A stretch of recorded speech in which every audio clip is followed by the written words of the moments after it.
오늘 우리에게 주시는 하나님의 말씀은 먼저 에스더서 구약의 에스더 4장 12절부터 17절 말씀입니다.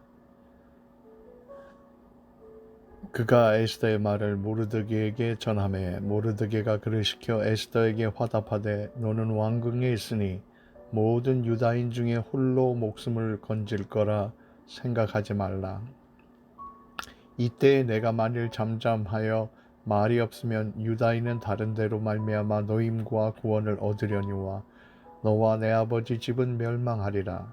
내가 왕후의 자리를 얻은 것이 이때를 위함이 아닌지 누가 알겠느냐 하니 에스더가 모르드게에 화답하여 이르되 당신은 가서 수산에 있는 유다인을 다 모으고 나를 위하여 금식하되 밤낮 3일을 먹지도 말고 마시지도 마소서. 나도 나의 시녀와 더불어 이렇게 금식한 후에 규례를 어기고 왕에게 나아가리니 죽으면 죽으리다 하니라. 모르드게가 가서 에스더가 명한 대로 다 행하니라. 다음은 신약 마태복음 16장 24절부터 28절의 말씀입니다. 이에 예수께서 제자들에게 이르시되 누구든지 나를 따라오려거든 자기를 부인하고 자기 십자가를 지고 나를 따를 것이니라. 누구든지 제 목숨을 구원하고자 하면 잃을 것이요 누구든지 나를 위하여 제 목숨을 잃으면 찾으리라. 사람이 만일 온 천하를 얻고도 제 목숨을 잃으면 무엇이 유익하리요? 사람이 무엇을 주고 제 목숨과 바꾸겠느냐? 인자가 아버지의 영광으로 그 천사들과 함께 오리니 그때에 각 사람이 행한 대로 갚으리라. 진실로 너희에게 이르노니 여기 서 있는 사람 중에 죽기 전에 인자가 그 왕권을 가지고 오는 것을 볼 자들도 있느니라. 이는 살아계신 하나님의 말씀입니다. 사람은 살면서 선택과 결정을 내리면서 살아갑니다. 때로는 아주 지혜로운 선택과 결정을 내리기도 하지만 꼭 그런 것은 아닙니다. 돌이켜보면 내가 왜 그때 그렇게 선택했나 결정했나 그렇게 후회할 때도 많을 것입니다. 역사적으로 보면 한 번의 선택과 결정이 역사의 흐름을 바꾸어 놓은 적 많습니다.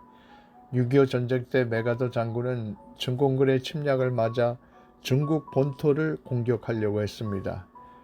그리고 여차하면 원자폭탄까지도 중국 국경에 떨어뜨려 중공군의 완전한 항복을 받아내고자 했습니다.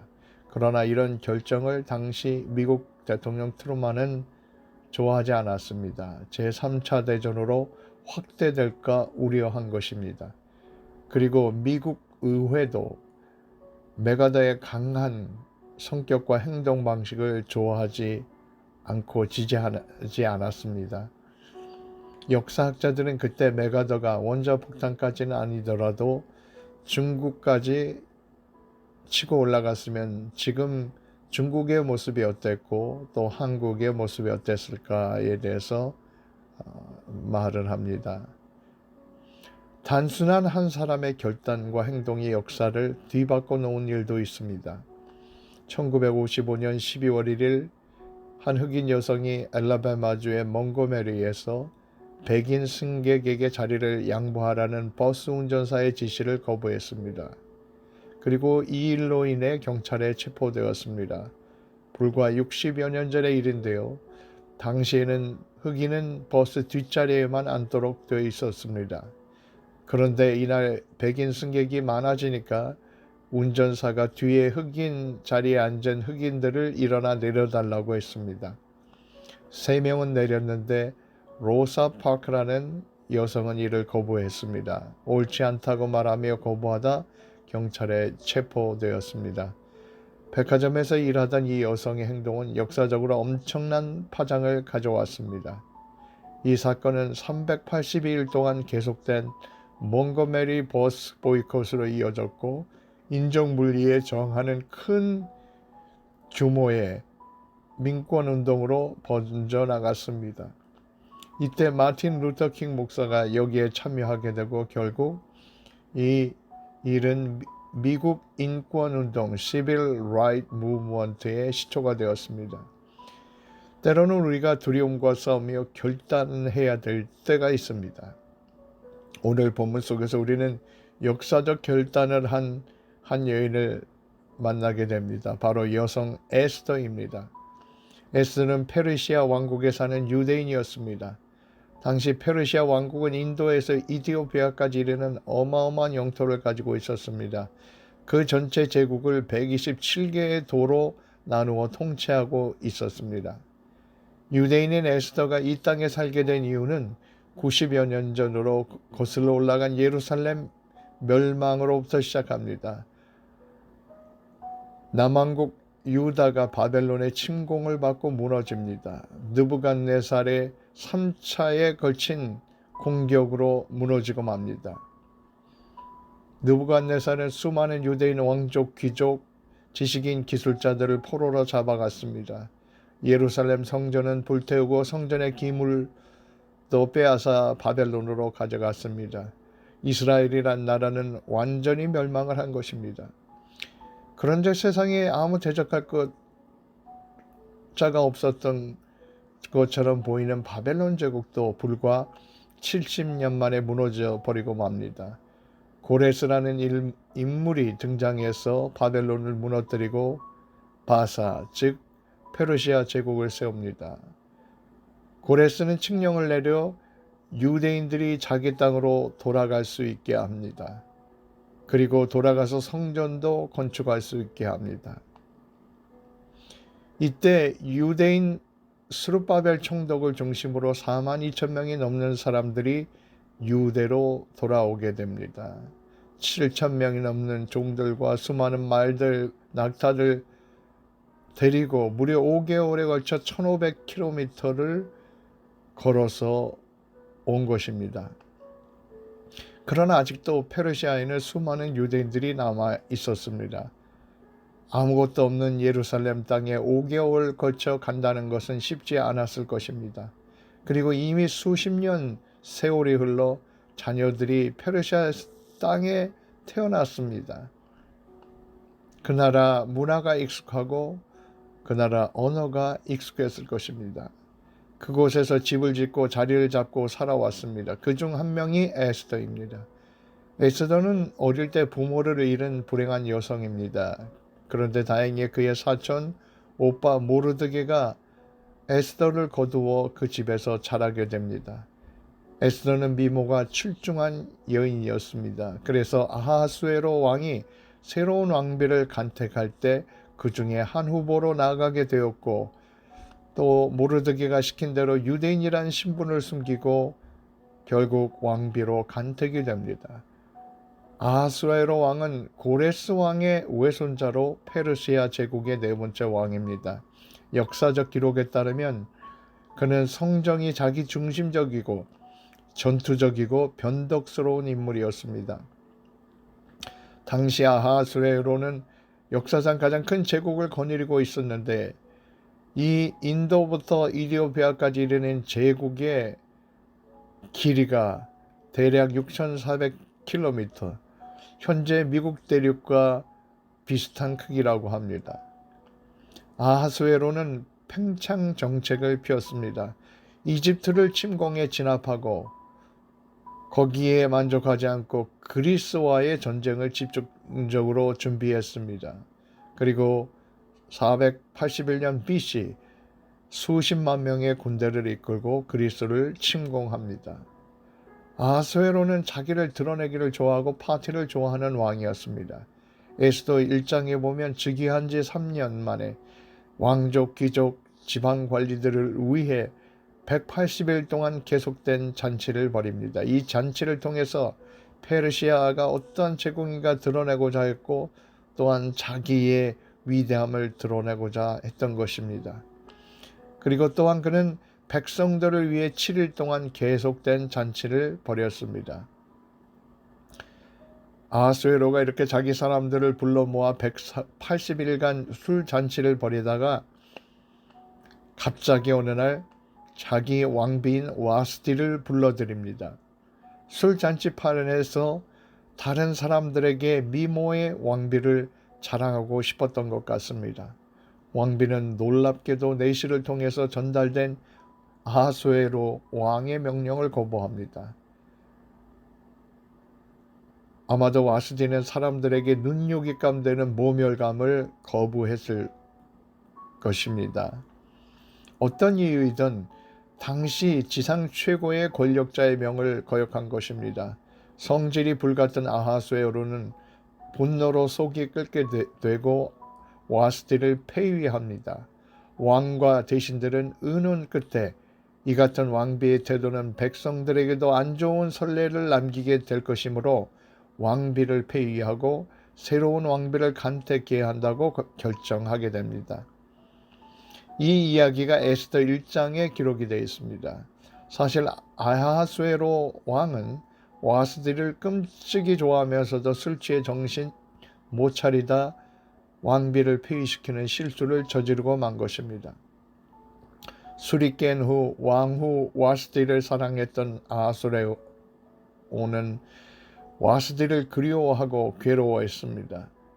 왕의 측근들이 새로운 왕비를 맞이할 것을 간하고 이를 통해 에스더가 왕비가 됩니다. 이 이야기가 에스더서 2장에 나옵니다. 아하수에로가 4년간의 그리스 원정을 마치고 돌아온 뒤 제위 7년째에 지난 1년간 왕비 수업을 마친 에스더를 아내로 맞이합니다. 에스더는 유대인 신분을 드러내지 않고 왕비가 된 것입니다. 문제는 당시 하만이라는 총리가 있었는데 이 사람은 페르시아 제국의 제2인자로서 막강한 권력을 발휘하고 있었습니다. 하만이 지나가면 모든 백성들이 심지어 신하들까지 무릎을 꿇고 절했습니다. 그런데 어느 날 하만이 지나가는데 한 사람이 전 안 하는 것을 발견했습니다. 바로 에스더를 길러준 사촌 오빠 모르드게였습니다. 하만은 모르드게가 유대인인 걸 알게 됩니다. 하만은 사실 유대 민족에게 몰살당한 아말렉 자손의 후예였습니다. 그러니 유대인들에게 좋은 감정이 있을 리가 없습니다. 그러던 차에 교만한 하만은 모르드게가 절을 하지 않는다는 이유로 분노를 느꼈는데 이제 모든 유대 민족을 죽이기로 계획을 세우기 시작합니다. 그래서 하만은 아하수에로 왕에게 페르시아 내에 살고 있는 민족 중 한 민족이 왕의 법률을 따르지 않는다고 거짓 고소합니다. 그러면서 마치 유대 민족이 반역적 민족인 것처럼 그렇게 말한 것입니다. 사람이 악해지면 끔찍한 존재가 됩니다. 한 민족을 말살하는데 눈 하나 깜짝 안 합니다. 사람이 이렇게 변하는 데는 마귀의 도구가 된다고 말할 수밖에 없습니다. 세상에는 늘 하만과 같은 부류의 인간이 있습니다. 남을 시기하고 질투하고 남을 해하는데 양심에 가책이 없는 사람들입니다. 그러므로 우리가 깨어 기도하며 지혜를 가져야 하며 우리 자녀들을 위해 기도해야 합니다. 자녀들이 열심히 일해서 사회에서 승진하며 성공하는데 하만 같은 사람이 없도록, 그런 사람이 있더라도 믿음과 지혜로 이기도록 기도해야 합니다. 하만은 유대 민족을 처음 멸절하는데 드는 1만 달란트의 돈도 왕의 창고에 채워 넣겠다고까지 하면서 왕의 조서에 사인하도록 설득을 합니다.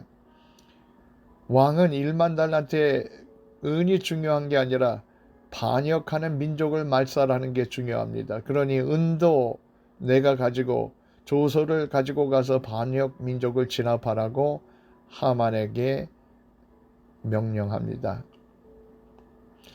왕은 하만이 말하는 민족이 어떤 민족인지 자세히 확인해보지 않고 왕의 권위를 상징하는 왕의 반지를 하만에게 주면서 마음대로 하라고 합니다. 그래서 왕의 도장이 찍힌 조서가 결국 페르시아 전국으로 전달되게 됩니다. 옛날에는 왕의 칙령이 내려지면 철회할 수가 없습니다. 에스더서 3장 12절부터 보면 결국 아하수에로는 서기관을 소집해서 유대인들을 죽이고 그 재산을 탈취하라는 명령을 전국에 내립니다. 아마 이때까지도 왕은 하만이 죽이려는 민족이 유대인인지 모르고 또한 에스더가 유대인이라는 사실도 몰랐습니다. 2차 대전 중 나치가 600만 명의 유대인을 죽이는 엄청난 죄악을 저질렀습니다. 그런데 이러한 인정청소, 제노사이드를 하만이 2500년 전에 시도하고 있었습니다. 이는 영적인 차원에서 보면 마귀의 영적인 계략이라고 할 수 있습니다. 하만을 통해서 유대 민족을 말살함으로써 예수 그리스도를 통한 구속사를 방해하고자 하는 것이었습니다. 모르드게는 하만이 유대 백성을 다 죽이려는 계획을 알게 되었습니다. 그래서 죄를 쓰고 베옷을 입고 성문 앞에 꿇어 앉았습니다. 또한 전국적으로 수많은 유대 백성들이 베옷을 입고 죄를 뿌리고 앉았습니다. 이들이 할 수 있는 거라고는 이와 같이 탄원하는 방법뿐이었습니다. 이 소식이 에스더에게도 들려왔습니다. 마음속에 근심하며 입을 옷을 보내지만 모르드게는 그 옷을 갈아입기를 거절합니다. 그러자 에스더는 넷이 하닥을 시켜서 내막을 알아봅니다. 모르드게는 하닥을 통해 자기가 어떤 어려움을 겪었는지, 그리고 하만이 유대인들을 죽이기 위해 은을 얼마나 바치기로 했는지 에스더에게 말하도록 그렇게 전하라고 합니다. 그리고 왕이 사인한 초서의 초본을 에스더에게 보냅니다. 그러면서 에스더에게 부탁을 전합니다. 왕에게 나아가 간절히 민족을 위해 간절히 구하라. 왕에게 나아가 간절히 민족을 위해 간절히 구하라. 라는 부탁입니다. 지금은 유대 민족의 구원을 위해 에스더의 결단의 행동이 필요할 때라는 것입니다. 그러자 에스더는 대답합니다. 본문 앞에 11절에 보면 왕의 신하들과 왕의 각 지방 백성들이 다 알거니와 남녀를 막론하고 부름을 받지 아니하고 안뜰에 들어가서 왕에게 나가면 오직 죽이는 법이요 왕이 그 자에게 금규를 내밀어야 살 것이라. 이제 내가 부름을 입어 왕에게 나가지 못한 지가 이미 30일이라 하라.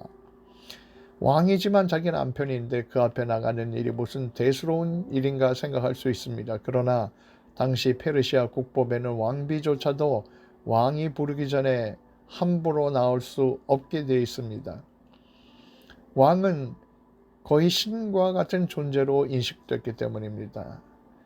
왕이 부르지 않은 상태에서 안뜰에 나갔다가 왕비라도 죽음을 당할 수 있게 되었습니다. 오직 예외는 왕이 자신이 들고 있는 금호를, 그 금규를 들어서 승인해 주는 것이었습니다. 그 금지팡이를 들지 않으면 죽음에 이르게 되는 것입니다. 그런데 문제는 지난 30일 동안 왕이 에스더를 찾지 않았다는 것입니다. 변덕스러운 왕이 마음이 변했는지 한 달 동안 에스더를 찾아주지 않은 상태이니 에스더도 주저하고 자신이 없었던 것 같습니다. 그러자 모르드게는 두 가지 중요한 사실을 말합니다. 첫째는 지금 에스더 네가 나가서 왕에게 나가지 않더라도 하나님은 이 민족을 구해줄 것이다. 그렇지만 너와 너의 가정은 망하게 될 것이다. 사실 엄밀히 말해 에스더의 결단 때문에 유다 민족이 구원된 것은 아닙니다. 하나님은 에스더가 아니더라도 분명히 다른 사람과 다른 방법을 통해서 유다 민족을 구원하셨을 것입니다. 그러나 그때 하나님께서는 에스더를 통해서 하나님의 구원의 역사를 이루어 가시고자 하셨습니다. 에스더를 사용하고자 하셨던 것입니다. 우리 신앙생활도 마찬가지입니다. 내가 아니면 안 되는 건 결코 아닙니다. 하나님께서 나를 쓰시고자 하면 나에게 기회를 주시는 것입니다. 모르드게는 두 번째로 이런 말을 합니다. 에스더, 네가 지금 왕비가 된 것이 하나님께서 이와 같은 위기에 사용하기 위함인 줄 얻지 않으냐 하는 것입니다. In such a time as this, 이와 같은 시기에. 모르드게는 신앙적인 관점에서 에스더가 이 상황을 바라보도록 요청한 것입니다. 현실적으로 보면 에스더만큼 이 죽느냐 사느냐의 상황에서 큰 역할을 할 수 있는 사람이 없는 것입니다. 사실 왕비로 살았던 것은 어떤 점에서 에스더 자신의 영화입니다. 그러나 하나님의 눈으로 볼 때 진짜 쓸모있는 사람이 될 수 있느냐는 바로 그 순간의 결단에 달려 있었던 것입니다. 우리가 소위 세상에서 성공했다고 하는 기준이 하나님 앞에 성공과 일치하는 것은 아닙니다. 아무리 성공해도 그 성공이 자신의 영화만을 위한 것이고 하나님 앞에 쓰여지지 않는다면 무슨 소용이 있겠습니까? 내 자리, 내 성공, 그것이 하나님 앞에 쓰여질 때만 진정한 성공인 것입니다. 에스더와 마찬가지로 우리도 지금 이 자리에 있는 것이 우연이 아닙니다. 하나님의 큰 역사 안에 놓여 있는 것입니다. 내가 이 자리에 있는 것은 다 이유가 있습니다. 내가 한국 땅에서 태어났는데 지금 미국 땅에 이민자로 살고 있는 것이 우연이 아닙니다. 하나님의 섭리 가운데 있습니다. 또 해리스버그 지역에 살고 있다는 것이 또 하나님의 섭리입니다. 그리고 이 마켓스퀘어 장로교에서 교인이 되어서 하나님을 섬기고 주의 일을 하는 것이 또 하나님의 섭리 가운데 있습니다. 우리 교회는 한인과 비한인이 함께 섞인 독특한 신앙 공동체로서 50년을 존재해 왔습니다. 이러한 역사적 현실은 우연이 아닙니다. 내가 어쩌다 지금 이 자리에 이 모습으로 살고 있다고 생각하지 마십시오. 이 모든 일은 우연이 아니라 하나님께서 인도하신 역사입니다. 지금 이때 나는 하나님을 위해 무엇을 할 수 있습니까? 하나님의 나라를 위해 어떻게 쓰임받을 수 있습니까? 하나님께서는 나에게 어떠한 결단과 순종을 원하십니까? 양아버지와 같이 자신을 고이 길러준 모르드게의 말을 듣고 에스더는 모르드게에게 이렇게 대답합니다. 16절에 보면 당신은 가서 수산에 있는 유다인들을 다 모으고 나를 위하여 금식을 하되 밤낮 3일을 먹지도 말고 마시지도 마소서. 나도 나의 시녀와 더불어 이렇게 금식한 후에 규례를 어기고 왕에게 나아가리니 죽으면 죽으리이다. 죽으면 죽으리이다. If I perish, I perish. 이렇게 고백합니다. 얼마나 대단한 말입니까? 까짓것 한번 죽으면 되지. 세상 사람들도 때로는 하나님 없이도 신앙 없이도 죽을 각오로 덤벼듭니다. 그러나 에스더의 경우는 그녀의 깊은 신앙 속에서 나오는 고백이었던 것입니다. 죽으면 죽으리라. 이 말은 하나님께 내 삶과 죽음을 다 맡겼다는 것입니다. 죽게 돼도 하나님의 뜻이요 살게 돼도 하나님의 뜻인 것입니다. 하나님의 뜻을 위해서는 생명조차도 드리겠다는 철저한 처절한 결단을 한 것입니다. 우리도 신앙생활하다 보면 과감하게 내 이익과 편함을 포기해야 될 때가 있습니다. 우리가 왕비의 편한 자리와 목숨을 걸고 나아가 왕에게 간청하는 일 중에 선택해야 한다면 나는 어떤 일을 선택할 것입니까? 신앙은 때로 나의 편한 자리를 과감하게 떨쳐버리고 죽으면 죽으리라 나아가는 것입니다. 신앙은 편한 것을 쫓아가는 것이 아니라 의로운 길, 하나님의 길을 쫓는 것입니다. 신앙은 편한 것을 쫓는 길이 아니라 의로운 길을 쫓아가는 것입니다. 수산에 있는 온 유다 백성들이 정말 에스더 왕비를 위해 3일 동안 금식했습니다. 죽느냐 사느냐의 문제 앞에서 그들이 얼마나 많은 회개를 했고 얼마나 많은 것을 뉘우쳤겠습니까? 에스더서 5장부터 보면 에스더가 3일을 금식하고 왕에게 나갑니다. 부르지도 않았는데 왕비가 나왔다는 건 놀라운 일입니다. 그런데 왠지 변덕스러운 아하수에로 왕은 자기가 들고 있는 금규를 들어 보였습니다. 괜찮다는 신호입니다. 그러면서 아하수에로는 에스더에게 네 소원이 무엇이냐? 왕비가 원하는 것을 그것이 이 나라의 절반이라도 주겠다라고 큰 소리를 칩니다. 이어지는 에스더의 이야기는 결국 에스더의 결단으로 유다 민족의 멸절의 위기를 벗어납니다. 그리고 유대인을 죽이려던 하만은 모르드게를 매달아 죽이려던 나무에 자기가 매달아 죽게 됩니다. 에스더가 내놓을 수 있는 것이라고는 그녀의 목숨을 걸고 왕 앞에 나가 간청하는 일이었습니다. 에스더는 삶이냐 죽음이냐 사이에서 결단을 내렸습니다. 이렇게 각오하고 덤벼들었더니 사는 역사가 일어났습니다. 믿음의 결단에는 역사가 일어납니다. 오늘 본문 마태복음 16장 25절에도 주님께서 누구든지 제 목숨을 구원하고자 하면 잃을 것이요 누구든지 나를 위하여 제 목숨을 잃으면 찾으리라 말씀하셨습니다. 우리 선택과 결정에 있어서 목숨을 유지하는 것보다 더 중요한 것이 의로운 길을 택하는 것입니다.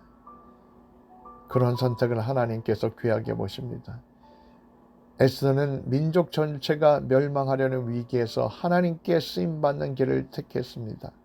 자신의 안위보다는 하나님의 뜻 그리고 자신의 민족을 생각했습니다. 예수님께서도 마지막 십자가를 지시기 전날 죽음을 놓고 결단의 기도를 하셨습니다. 할 수만 있거든 이 잔을 내게서 옮겨 주십시오 라고 기도했습니다. 그러나 곧이어 거기서 머무르지 않고 아버지 뜻이거든 아버지의 뜻대로 하옵소서라고 기도합니다. 그렇습니다. 믿음의 결단은 하나님의 뜻에 전적으로 순종하는 것입니다. 나의 모든 것을 걸고 순종하는 것입니다. 우리도 에스더처럼 죽으면 죽으리라는 믿음의 각오로 나아갈 수 있기를 바랍니다. 에스더와 같은 믿음의 결단으로 주님을 따를 때 하나님께서 우리를 통한 위대한 역사를 이루실 것입니다. 기도하겠습니다. 인생의 역사를 주관하시는 주님의 은혜로 지금까지 살아오게 된 것을 감사드립니다. 저희도 에스더처럼 시대적 사명을 깨닫는 사람들이 되게 하여 주시옵소서. 죽으면 죽으리라는 믿음의 결단으로 순종하는 사람들이 되게 하여 주시옵소서. 예수님의 이름으로 기도드립니다. 아멘.